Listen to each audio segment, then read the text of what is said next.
اعوذ باللہ من الشیطان الرجیم بسم اللہ الرحمن الرحیم۔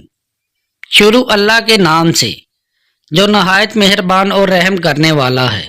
پیارے دوستو، ایک ایسی قوم جس نے اللہ تعالیٰ کے عذاب کو ہلکا سمجھا اور اللہ تعالیٰ کے عذاب کا مذاق اڑایا تو اللہ تعالیٰ نے اس قوم کو دنیا کے لیے عبرت کا نشان بنا دیا اور اس قوم کو صفحہ ہستی سے مٹا دیا۔ یہ قوم ایسے گناہ میں مبتلا تھی جس گناہ میں ہمارے اس معاشرے کے بہت سے لوگ مبتلا ہے۔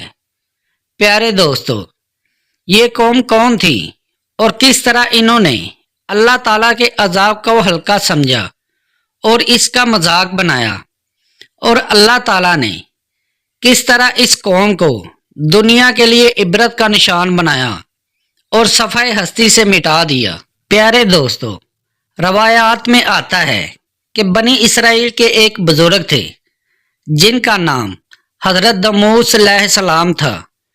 ایک دفعہ یہ بزرگ اپنی بستی سے باہر تشریف لائے اور ایک پہاڑ کی طرف دیکھنے لگے جس پر کوئی بھی سبزہ نہ تھا۔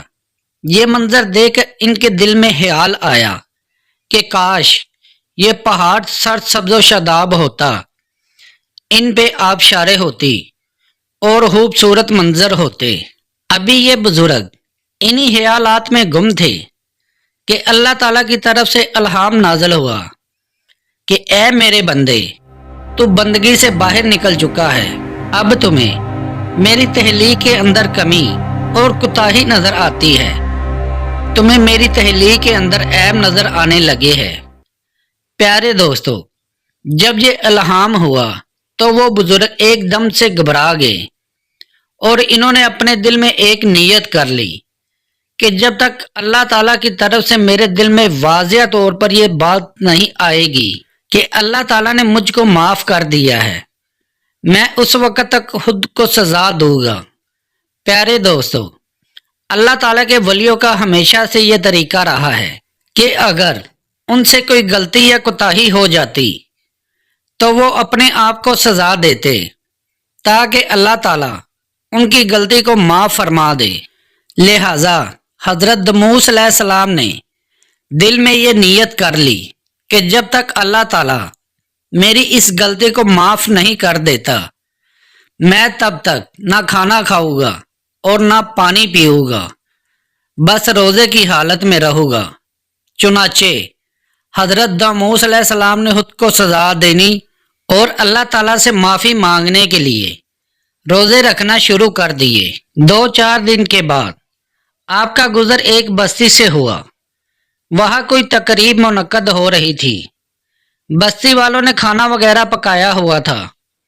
جب دسترخوان لگا تو لوگوں نے حضرت دموس رحمۃ اللہ علیہ سے فرمایا کہ آپ بھی آئے اور کھانا تناول فرمائیں۔ تو حضرت دموس رحمۃ اللہ علیہ نے فرمایا کہ میں کھانا نہیں کھا سکتا۔ تو وہاں کے لوگ اصرار کرنے لگے کہ آپ کھانا ضرور کھائیں۔ تو حضرت دموس رحمۃ اللہ علیہ نے ان کو منع کر دیا کہ میں کھانا نہیں کھا سکتا۔ حضرت دموس رحمۃ اللہ علیہ کے منع کرنے پر لوگوں نے ان سے پوچھا آپ کھانا کیوں نہیں کھا رہے؟ تو حضرت دموس رحمۃ اللہ علیہ نے وجہ بتاتے ہوئے کہا کہ مجھ سے ایک کوتاہی ہو گئی ہے اور میں نے نیت کی ہے کہ جب تک میری یہ خطا معاف نہیں ہو جاتی میں تب تک کھانا نہیں کھاؤں گا۔ حضرت دموس رحمۃ اللہ علیہ کی یہ بات سن کر وہاں کے لوگ کہنے لگے یہ تو کوئی اتنی بڑی بات نہیں، ہم سب بستی والے مل کر اس گناہ کا عذاب بھگت لیں گے، لہٰذا آپ کھانا تناول فرمائیں۔ چنانچہ اس طرح ان بستی والوں نے اللہ تعالیٰ کے عذاب کو ہلکا سمجھا اور اس کا مذاق بنایا اور طنز کیا۔ جیسے ہی بستی والوں نے حضرت دموس علیہ السلام سے یہ بات کہی کہ ہم اللہ تعالیٰ کا عذاب بھگت لیں گے، تو فوراً اللہ تعالیٰ نے حضرت دموس رحمۃ اللہ علیہ کے دل میں یہ الہام پیدا کیا کہ اے میرے پیارے بندے، آپ اس بستی سے فوراً نکل جائے۔ جیسے ہی حضرت دموس رحمۃ اللہ علیہ اس بستی سے باہر نکلے تو اللہ تعالیٰ نے ان بستی والوں کو زمین میں دنسا دیا اور اس بستی کو صفحہ ہستی سے مٹا دیا، اور اللہ تعالیٰ کے عذاب کا مذاق اڑانے والے لوگ صفحہ ہستی سے مٹا دیے گئے۔